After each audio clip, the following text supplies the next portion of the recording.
والصلاة والسلام على رسول الله وعلى آله وصحبه أجمعين وبعد. nyuma yo gushimira Allah subhanahu wa ta'ala no gusura Muhammad n'umugisha muvandimwe uno munsi tubaziye n'interuro igira iti shakisha imibereho ariko ntibibagirwe kubaho. Ibi ngibi bishatse kuvuga iki? Iyo ukotana ushakisha imibereho ubugamije kubaho kandi ukabaho neza, ukabaho neza.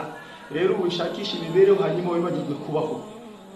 Iyo bavuga gushakisha imibereho ukibagirwa kubaho, ni kwa kundi uzinduka mu gitondo n'ikigoroba amanywa nijoro ushakisha imibereho myiza, hanyuma ukaza kuyigeraho utakibasha kugira imbaraga zo kubasha gusoroma no kurya imbuto z'ibyo wavunikiye. Nibyo ufite imodoka ariko kora aka kanya ntabwo ushoboye kuyigendesha. Ufite igorofa inzu nziza igeretse ariko ntubasha kurira ku sikariye zayo ngo ugere mu byumba byayo byo hejuru. Ufite amatungo atandukanye ariko ntabwo ushoboye kuba warya inyama iyo ari yo yose. Umunyu nturya, isukari ntunywa, bazana amafunguro arimo amavuta n'umunyu ukavuza undi uti murashaka kunyica. Gushakisha imibereho ni byiza ariko kutibagirwa ni byiza kurusha. Muvandimwe, ugomba gushakisha imibereho kandi cyane kugira ngo ugere ku mibereho myiza, ariko nanone ugomba kwibuka yuko nanone ugomba kubaho neza. Ntuzarare inzara amafaranga abitse kuri banka, kubera ko kurya neza no kuryama heza nabyo ni igice mu bice by'ubuzima bwiza. Ntuzashinge iduka rinini ryiza nurangiza ujye kuraramo ari we murinzi waryo bakwiciyemo. Icyiza nuko wafata ugashaka umurinzi cyangwa ugashaka umuzamu ukamushyira hariya ukamuha amafaranga ukamuhemba, hanyuma ugataha ukajya kuruhuka ndetse ugatekereza neza ibyarushaho guteza imbere ubuzima bwawe cyangwa se akazi kawe. Gushakisha imibereho kugera aho ubura ibitotsi bituma ugaragara nk'uwataye ubwenge, kandi bambe atari ubusazi ahubwo ari ukunanirwa cyane. Nubwo waba ushakisha imibereho y'abana bawe, wibuke gushakisha nayo imibereho yawe, wibuke ko ugomba kubaho kandi wibuke ko abana bahinduka. Ntukibagirwe cyane, kunda abana bawe nk'uko bikunda ubwawe ku giti cyawe, ariko kandi ntuzabure kwambara urukweto ngo ishati gucikireho, ipantaro igusazireho, ishati icyuyuke ngo kuko urimo kwigisha. Rega kwikunda ntabwo bisobanuye kwigwizaho, ahubwo kwikunda ni ukwihesha agaciro. Baho neza ugishoboye kandi ubasha kurya igufwa ugifite amenyo mazima. Hari abantu batari babaho kuva bacu ubwenge, bo ibihe byose imyaka yose bari bize, nta mwanya wo kuruhuka bagira, nta weekend bagira, nta konje bagira, yewe nta n'umwanya bagira wo kurya.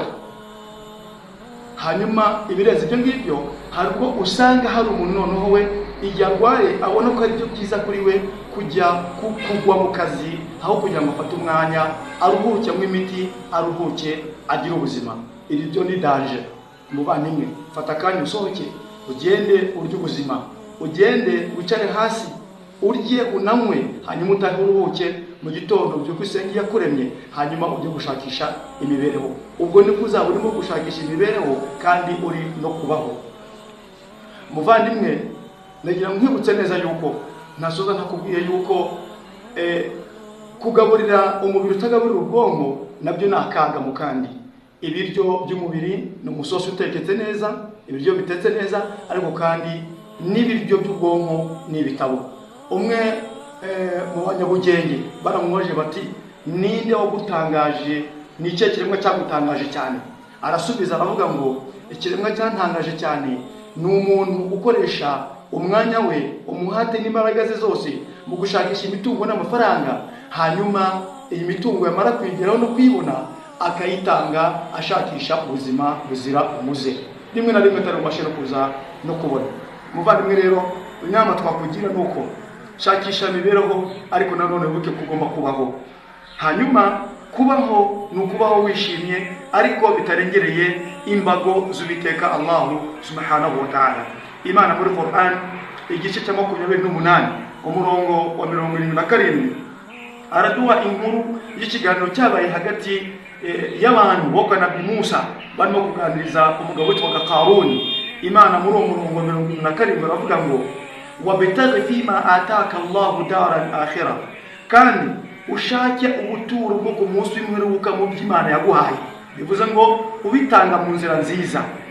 Wala tansa nasibaka min ad-dunya, ntukanibagirwe umugabane wawe ku isi. Ni ukuvuga ngo kwishima no kunezerwa mu murongo mwiza utarengera amategeko y'Uwiteka.